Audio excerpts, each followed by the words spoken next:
एडाप्लिन क्या है और इसको अपनी स्किन केयर रूटीन में किस तरीके से यूज़ किया जा सकता है, इस पे मेरे पास बहुत सी क्वेरीज़ हैं। तो I thought I should make a detailed video कि ये क्या है, इसको कैसे यूज़ करना है, कैसे यूज़ नहीं करना है। और इसके पहले कि हम वीडियो स्टार्ट करें, I want to tell you कि ये सिर्फ एजुकेशनल पर्पसेस के लिए है, ये मेडिकल एडवाइस नहीं है। अगर आपको एक्नी है या सिवियर एक्नी है तो आपको हमेशा डॉक्टर से प्रिस्क्रिप्शन लेनी है।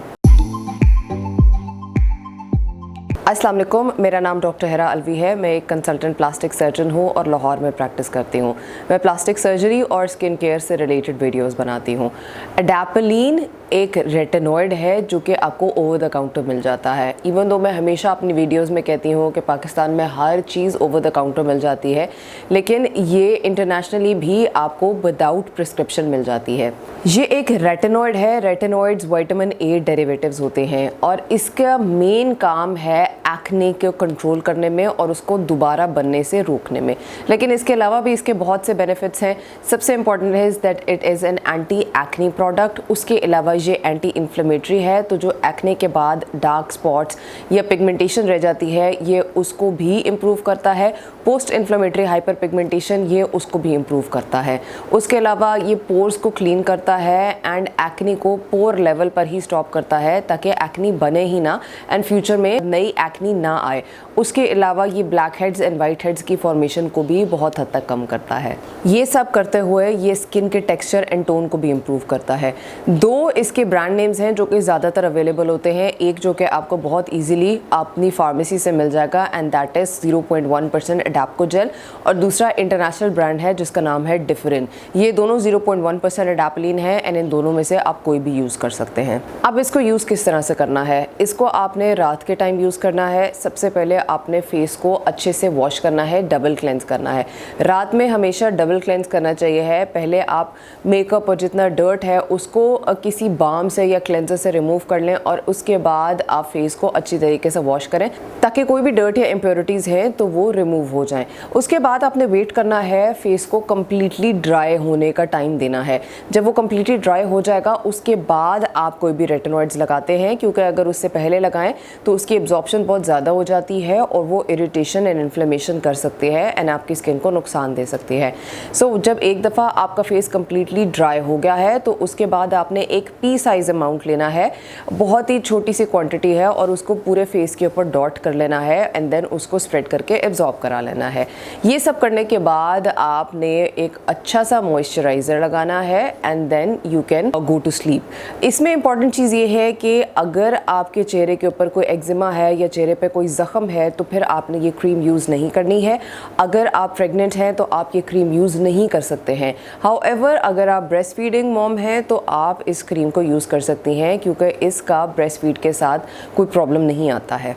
एक और इम्पॉर्टेंट चीज़ ये है कि आंखों का कॉर्नर्स, नाक के कॉर्नर्स एंड माउथ के कॉर्नर्स को आपने अच्छे से सील करना है, क्योंकि अगर यहाँ पर ये क्रीम अप्लाई होगी तो वो आपको इरिटेशन कराएगी। So what you can do is कि आप ये क्रीम लगाने से पहले यहाँ पर इन एरियाज़ में बिल्कुल छोटी सी क्वांटिटी में वैसलीन लगा लें, चाहे अपनी उंगली से या चाहे क्यू टिप से।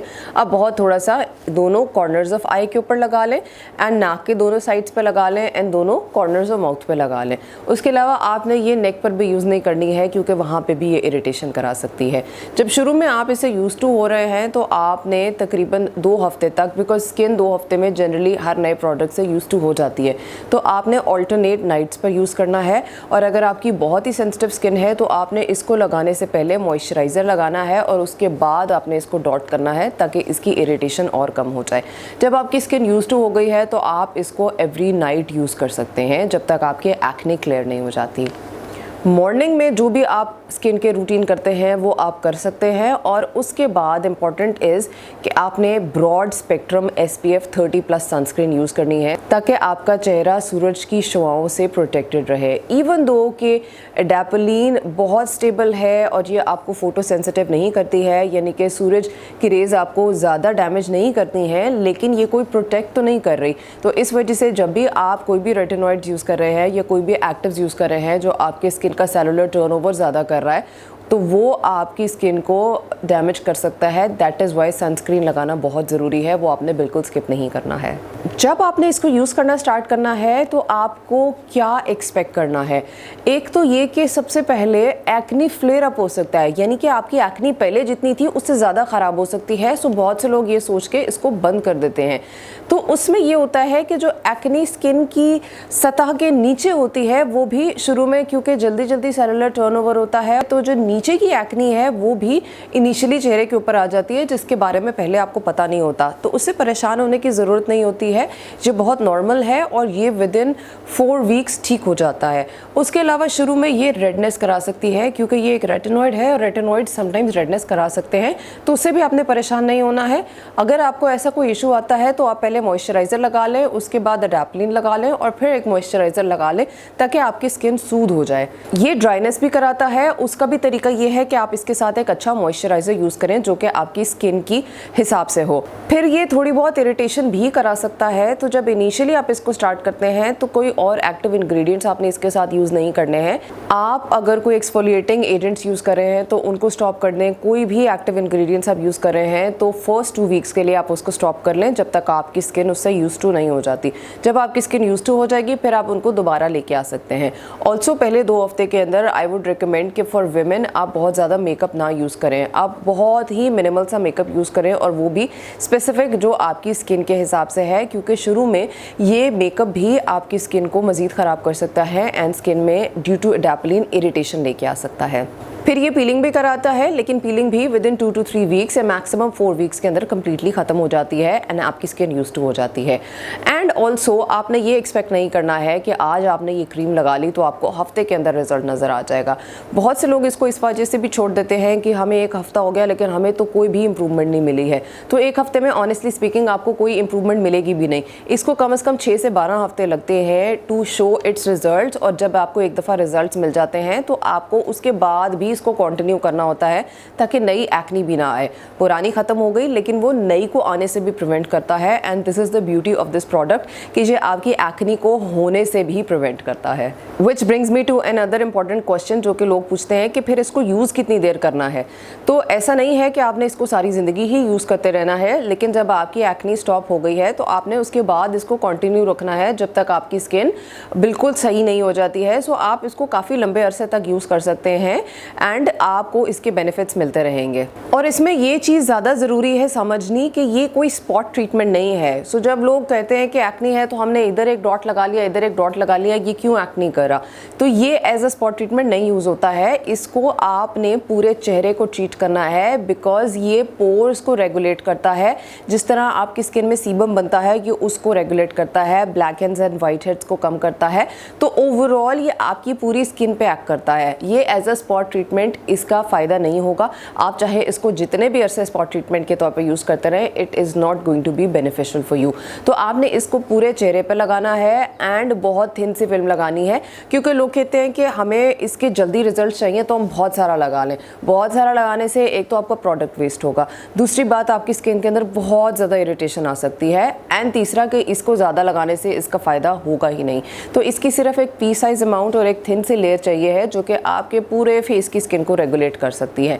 सो there is no point in using a lot of this product. Then we come to the point कि इसने एक्ने को तो ट्रीट कर दिया, लेकिन उसके अलावा इसके क्या क्या फ़ायदे हैं जिसके लिए इसको यूज़ किया जा सकता है। सबसे पहली चीज़ is post inflammatory hyper pigmentation. जब भी एक्ने होती है तो स्किन में इन्फ्लेमेशन होती है। इन्फ्लेमेशन की वजह से उसमें निशान छूटते हैं, डार्क स्पॉट्स रह जाते हैं। सो जब भी आपकी एक्ने ख़त्म होती है तो वो एक डार्क निशान छोड़ती है। अगर आप इसको यूज़ करते रहेंगे तो वो डार्क निशान पहले ही कम बनेंगे, और अगर आपके बन गए हैं तो ये उनको ख़त्म करने में भी हेल्प कर सकता है, because this is anti inflammatory. फिर ये कुछ ना कुछ हद तक एज स्पॉट्स के ऊपर भी इफेक्टिव होता है। एज स्पॉट्स वो होते हैं जो कि सन में बार बार जाने से स्किन के ऊपर, या स्पेसिफिकली प्रोटेक्शन के बगैर सूरज में जाने से स्किन के ऊपर छोटे छोटे छोटे डॉट्स बन जाते हैं डार्कर, तो उनको भी ये इफेक्टिवली कम करता है। बेशक ख़त्म नहीं करता, लेकिन यह है कि अगर आपके कोई सन स्पॉट्स बन गए हैं तो आप इसको यूज़ करें for about 9 months to a year, और आप जब देखेंगे तो आपको लगेगा कि हाँ, ये जो डार्क स्पॉट्स हैं ये मेरे काफ़ी हद तक कम हो गए हैं, because it is effective on those too. As a sole ingredient ये आपने इससे ये एक्सपेक्ट नहीं करना कि ये कम्प्लीटली ख़त्म कर देगा, लेकिन आप ये समझ लें कि ये कुछ ना कुछ हद तक उसमें हेल्प करता है। ऑल्सो एडाप्टोलिन बैक की एक्ने में भी हेल्प कर सकता है एंड चेस्ट एक्ने में भी हेल्प कर सकता है। सो ये सिर्फ फेस के लिए नहीं है, ये आप चेस्ट एंड बैक पे भी यूज़ कर सकते हैं, यहाँ तक कि आप अपने हाथों पर भी इसको यूज़ कर सकते हैं अगर आपके हाथों पे कोई एज स्पॉट्स हैं। And then an interesting question is कि क्या ये आपको एंटी एजिंग बेनिफिट्स देगा, कि अगर आप इसको यूज़ करें तो चलो आपकी एक्ने तो ठीक हुई है, लेकिन हम कोई और रेटिनॉल्स या रेटिनॉइड्स यूज़ ना करें, हम सिर्फ यही यूज़ करते रहें क्योंकि ये इरिटेशन भी नहीं कराती है और हम इसको यूज़ कर रहे हैं, तो क्या ये कोई एंटी एजिंग बेनिफिट्स देगा, फाइन लाइंस एंड रिंकल्स को कम करेगा? तो इसके ऊपर अभी बहुत ज़्यादा डेटा अवेलेबल नहीं है। बहुत ही थोड़ी सी कुछ 1-2 स्टडीज़ हैं जिसमें एज अ साइड इफ़ेक्ट ये देखा गया है कि it might improve fine lines and wrinkles, लेकिन अभी इसके ऊपर कोई फाइनल वर्डिक्ट नहीं है। सो अगर आप एंटी एजिंग के लिए यूज़ करना चाहते हैं तो you have to use retinols and other retinoids जो कि एंटी एजिंग के लिए स्टडीड है, जिस पे बहुत डिटेल्ड स्टडी हो चुकी है एंड बहुत सा डेटा अवेलेबल है। अगर आपको रेटिनॉइड्स के बारे में जानना है कि उनको एंटी एजिंग के लिए किस तरह यूज़ करते हैं, तो मेरी बहुत सी वीडियोज़ हैं, you can go check them out and आपको उससे बहुत सी एजुकेशन मिलेगी। So yeah that is it for the video. इसके अंदर मैंने आपके बहुत से क्वेश्चंस के आंसर्स करने की कोशिश की है। अगर आपको इसके अलावा भी किसी क्वेश्चन का आंसर चाहिए है तो कमेंट सेक्शन में मुझसे ज़रूर पूछिएगा। I will try to answer all of you.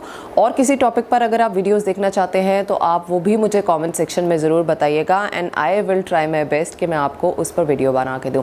Thank you so much for watching. Allah हाफिज़।